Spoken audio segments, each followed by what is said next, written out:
వేద పండితులచే శుభకార్యాలు, పూజలు, హోమాలు, జాతకాలు, ఆఫీస్ పూజలు చేయించుట కొరకు పూజారీస్.com. నమస్తే, వెల్కమ్ టు సుమన్ టీవీ. నేను మీ యామ్ని. మనకి సెప్టెంబర్ 1 నుంచి 15 వరకు అసలు 12 రాశుల వారికి ఏ విధంగా ఉంటుంది, ఎలాంటి పరిహారాలు చేసుకోవాలి, ఈ విషయాలు మనకి తెలియచేయడానికి ప్రస్తుతం మనతో ఉన్నారు ప్రముఖ జ్యోతిష పండితులు బ్రహ్మశ్రీ నందిబట్ల శ్రీహరి శర్మ గారు ఉన్నారు. మరి గురుగారితో మాట్లాడి ఆ విషయాల గురించి అడిగి తెలుసుకుందాం. నమస్కారం గురుగారు. వాగర్థ వివ సంపృక్తౌ వాగర్థ ప్రతిపత్తయే జగతః పితరౌ వందే పార్వతీ పరమేశ్వరౌ. సదాశివసమారంభాం శంకరాచార్య మధ్యమాం అస్మదాచార్య పర్యంతం వందే గురు పరంపరాం. ఆదిత్యాయ చ సోమాయ మంగళాయ బుధాయ చ గురుశుక్రశనిభ్యశ్చ రాహవే కేతవే నమః. శృంగేరి జగద్గురు పీఠాధిపతులకి, కంచి పీఠాధిపతులకి నమస్కారములు తెలియజేసుకుంటూ కార్యక్రమాన్ని ప్రారంభిద్దాం. గురుగారు, ఇప్పుడు సెప్టెంబర్ 1 నుంచి 15 వరకు అండి మీనరాశి వారికి ఏ విధంగా ఉంటుంది? సెప్టెంబర్ 1వ తారీఖు నుంచి 15వ తారీఖు వరకు మీనరాశి వారికి ఏ విధంగా ఉండబోతుందో తెలుసుకునే ముందు గ్రహ సంచారం తెలుసుకుందాం. రాశిలోని రాహువు 12వ ఇంట శని వక్రీకరించి ఉండడం, సప్తమందు కేతువు శుక్రుడు, అలాగే షష్టమందు రవి బుధుడు, తృతీయమందు గురువు సంచారం, చతుర్థమందు కుజుని యొక్క సంచార ప్రభావం. వెరసి ఈ యొక్క మీనరాశి వారికి ప్రధానంగా గ్రహ సంచారం అనుకూలంగా ఉంది, దైవబలం కూడా చక్కగానే ఉంది. కాకపోతే వాహన ప్రమాదములు చోటు చేసుకునే అవకాశం ఉంది కాబట్టి వాహనాన్ని నడిపేటప్పుడు జాగ్రత్తలు పాటించండి. అలాగే అగ్రిమెంట్స్ చేసుకునేటప్పుడు 1-4 సార్లు మీ యొక్క గృహ సంబంధంగా కావచ్చు, ధనపరంగా కావచ్చు, అగ్రిమెంట్ విషయంలో జాగ్రత్తలు పాటించండి. మిమ్మల్ని ఏమార్చే అవకాశాలు ఎక్కువగా ఉన్నాయి, అనగా మీరు మోసపోయే అవకాశాలు ఎక్కువగా ఉన్నాయని చెప్పవచ్చు. ఇక అన్నిటికంటే ప్రధానంగా నిరుద్యోగస్తులకి చక్కటి అవకాశము, ఉద్యోగం లభించి తీరుతుంది. ప్రభుత్వ రంగంలో ఉన్నటువంటి వారికి కోరుకున్న చోటికి బదిలీలు అవ్వడం కానీ, లేదా కోరుకున్న స్థానానికి వెళ్ళడం కానీ జరుగుతుంది. అన్ని రకాల అధికారుల యొక్క సహాయ సహకారాలు మెరుగవుతాయని చెప్పవచ్చు. ఆత్మవిశ్వాసంతో ముందడుగు వేస్తే అన్నింటా శుభ ఫలితాలు పొందుతారు. ముఖ్యంగా వివాహం కానిటువంటి వాళ్ళకి వివాహము సంబంధాలు నిశ్చయం అయ్యే అవకాశాలు ఈ యొక్క 1వ తారీఖు నుంచి 15వ తారీఖు మధ్య గోచరం అవుతుందని చెప్పవచ్చు. అయితే ఈ యొక్క ఏలిన నాడిశని ప్రభావం మీనరాశి వారికి అధికంగా ఉండడం, ఈ కారణం చేత అనుకున్నటువంటి పనులు కొన్ని కార్యరూపం దాలుస్తాయి అని అనుకుంటాము, కానీ మధ్యలోనే ఆగిపోవడము, అలాగే ఏవి కూడా ముందుకు సాగకపోవడం జరుగుతుంది. తద్వారా కొంత నిరాశ గురయ్యేటువంటి అవకాశం ఉంటుంది. రియల్ ఎస్టేట్ రంగంలో ఉన్నటువంటి వారు ఆచితూచి స్పందించాల్సినటువంటి పరిస్థితి, గడ్డు కాలం అనే చెప్పవచ్చు. ఎఫ్ఎంసీజీ రంగంలో ఉన్నటువంటి వారికి మంచి సహాయ సహకారాలు అందుబాటులో ఉంటాయి. అలాగే విద్యాలయాలు, జ్యువెలరీ రంగంలో ఉన్నటువంటి వారికి మంచి వ్యాపార అభివృద్ధి కలుగుతుంది. ఇక ముఖ్యంగా ఈ రాశిలో జన్మించినటువంటి స్త్రీలకి కొంత ఇబ్బందికర పరిస్థితులు ఎదురవుతాయి. మీ యొక్క ప్రేమని ఎదుటివారు అర్థం చేసుకోలేకపోవడం, మీ యొక్క మాటకి విలువలేకపోవడం, ఇవి కొంత గోచరమవుతుంది. గృహంలో కొంతవరకు ఈ యొక్క మీనరాశిలో జన్మించినటువంటి స్త్రీలకి గృహంలో కొంత ఇబ్బందికర పరిస్థితులు ఎదురయ్యే అవకాశం ఉంది కాబట్టి జాగ్రత్తలు పాటించండి. అయితే ఏ వ్యక్తికైనప్పటికీ కూడాను ప్రధానంగా 75% సమస్యలు ధనంతోనే వస్తాయి, 75% సమస్యలు ధనంతోనే తీరుతాయి. కాబట్టి ఏ రోజుల్లో ధనాదాయం బాగా ఉంటుంది, ఏ రోజుల్లో ఖర్చులు అధికంగా ఉంటాయనే విషయాన్ని క్లుప్తంగా తెలియజేసుకుందాం.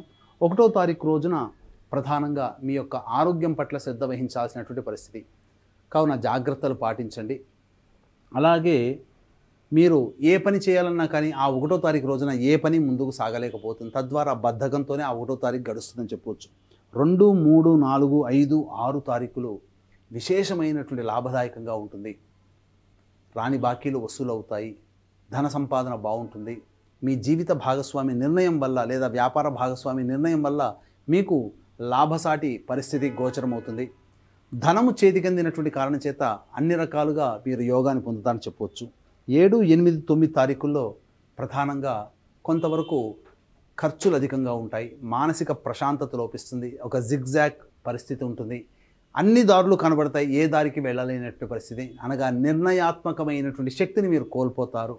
తద్వారా సమయానికి చక్కటి నిర్ణయాన్ని తీసుకోలేకపోతారు. కాబట్టి పెద్దల యొక్క సహాయ సహకారాలతో ముందడుగు వేసినట్లయితే చాలా మటుకు సమస్యలను అధిగమించవచ్చని చెప్పవచ్చు. ఇక 10, 11 తారీఖులో కనుక గమనించుకున్నట్లయితే సంతానముతో విభేదాలు, సంతానం మూలకంగా ఖర్చులు, సంతానంతో సమస్యలు అనేటువంటి గోచరం అవుతున్నాయి. కాబట్టి జాగ్రత్తలు పాటించండి. ఇక 12, 13, 14, 15 తారీఖుల్లో 12, 13 తారీఖుల్లో నిరుద్యోగస్తులు మంచి శుభవార్త వింటారు.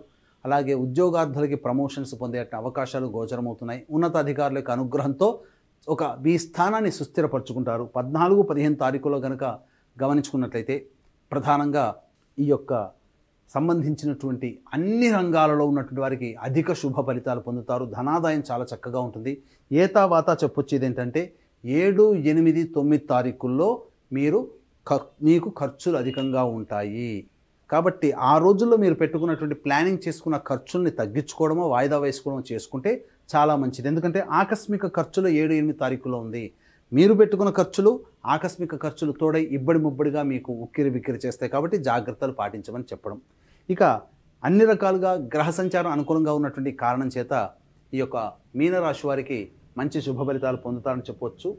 ఇక ఏలిన నాడిని ప్రభావము, కుజ ప్రభావం అనుకూలంగా లేని కారణం వల్ల సమస్యలు ఎదుర్కోవడం, దైవానుగ్రహంతో వాటిని అధిగమించడం అనేటువంటిది జరుగుతుంది. కాబట్టి ఏ వ్యక్తికైనప్పటికీ కూడాను దైవానుగ్రహం సంపూర్ణంగా ఉండాలి. కాబట్టి దీన్ని అందరికీ అందించాలనేటువంటి సదుద్దేశం. పైగా మీనరాశి వారికి ఏలినాడ్సిని ప్రభావం కాబట్టి వృషభ, మిథున, కర్కాటక, సింహతుల, వృశ్చిక, మకర, కుంభ, మీన రాశుల్లో జన్మించినటువంటి వారికి శనిదోష పరిహారార్థమై శనీశ్వర హోమము, అఘోర పాశుపత మంత్ర హోమంతో పాటు ఇప్పుడు సమస్యలు ఎదుర్కొంటున్నాము అనంటే గత జన్మ కర్మదోష ప్రభావాలు కావున గత జన్మ కర్మదోష నివారణ హోమాలు ఆగస్టు 31వ తారీఖు రోజున శని త్రయోదశి పుష్యమి నక్షత్రం కలిసిన విశేష పుణ్యతిథి సందర్భంగా కేవలం పర్ హెడ్ 1500 రూపాయలకి చేయించడం జరుగుతుంది.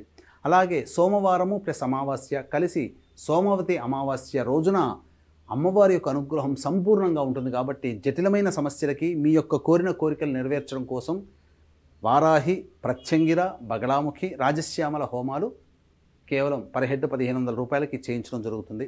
అలాగే విద్య, వివాహ, ఉద్యోగ, దాంపత్య, అనారోగ్య సమస్యల నివారణకి 18 రకాల హోమాది కార్యక్రమాలు చేయించడం జరుగుతుంది. అవకాశం ఉన్నవాళ్ళు కార్యక్రమ తదనంతరం కాంటాక్ట్ చేసి పూర్తి వివరాలు తెలుసుకోవచ్చు. అలాగే పితృపక్షాలలో పితృదోష నివారణ కార్యక్రమాలు సెప్టెంబర్ 25, 30 తారీఖుల్లో జరిపించడం జరుగుతుంది. పితృదోషము వేరు, పిండ ప్రదానం వేరు.